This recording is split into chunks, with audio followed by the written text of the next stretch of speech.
Afar saaxiibo ah ayaa go'aansaday inay haween u hoydaan keen aad u weyn oo cidlo ah, waxayna wateen teedho iyo dab ay shitaan.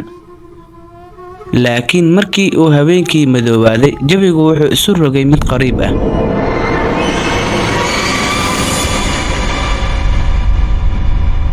Markii saacadu ay gaartay halkii saac oo habeennimo, iyadoo calooshooda ay madhan tahay, waxay maqleen cod shisheeye oo ka imaanaya meel aad u qoto dheer oo kayn ah.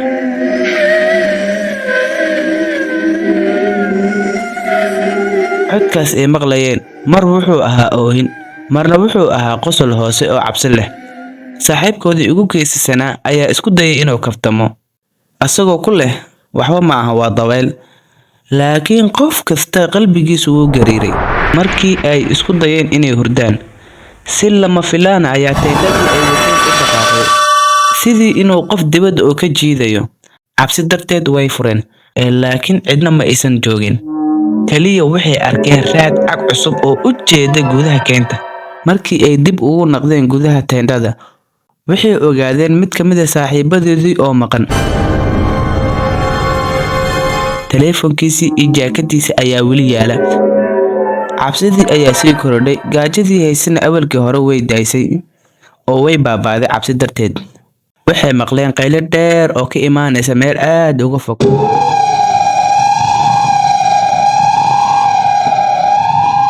Mid ka mid ah wiilkii maqnaa oo loo yeerayo, ayagoo wata laambad yar, waxay go'aansadeen inay raadiyaan saaxiibkoodii gudaha bartamaha keynta. Waxay arkeen shay madow oo taagan, indhihiisuna ay cas yihiin. Subaxdii markii la gaaray, dadka deegaanka waxay heleen saddexdii saaxiib oo miyir la', daal, cabsi iyo gaajo darteed. Mid ka mid ah saaxiibadiina dib looma helin, kaliya waxaa la helay raad aan caadi ahayn oo ku haray ciidda. Saaxiibadiina waxay isku dayeen inay raadiyaan saaxiibkoodii. Maalin kale oo baadigoob ayaa la sameeyay. Saddexdii saaxiib oo badbaaday ayaa la geeyay keynta si ay tilmaam u fidiyaan. Waxay arkeen raad dhiig oo ku dhammaaday meel cidlo ah.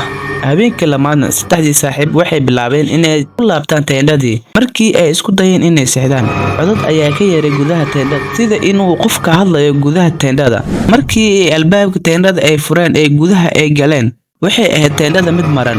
Codkii ayaa weli socday, laakiin codkaas wuxuu u ekaa mid ka imaanaya dhulka hoose, sidii god aad u qoto dheer. Mid ka mid ah saaxiibada ayaa arkay saacadiisii oo istaagtay 3:15 habeenimo. Labadii kalena waxay fiiriyeen saacaddii ay wateen, sidaas la midana ayagana way istaagsanayeen. Waxay u muuqatay in waqtiga keenta la hakiyay, ayagoo aanan baxsan karin waqtigaas aad ku cabsida badan. Markii ay taleefoonadii ay wateen ay shideen, si lama filaan ah waxay u arkeen sawir cusub oo ku kaydsan gudaha galarigooda. Sawirkaasna wuxuu u ekaa saddexdoodii oo teendhada fadhiya, laakiin sawirkaas waxaa ku jira qof afraad oo madow ah oo dhabarka ka taagan. Ayagoo oo aan xasuusan in qof kale la joogo, laambadkoodii ugu dambeeyay ayaa bilaabay inuu daciifo. Markii uu dambe laambadkoodii, waxay maqleen neef dheer oo ka imaanaysa dhabarkoodii. Waxay arkeen wax kaloo qariib ah oo taagan albaabka teendhada.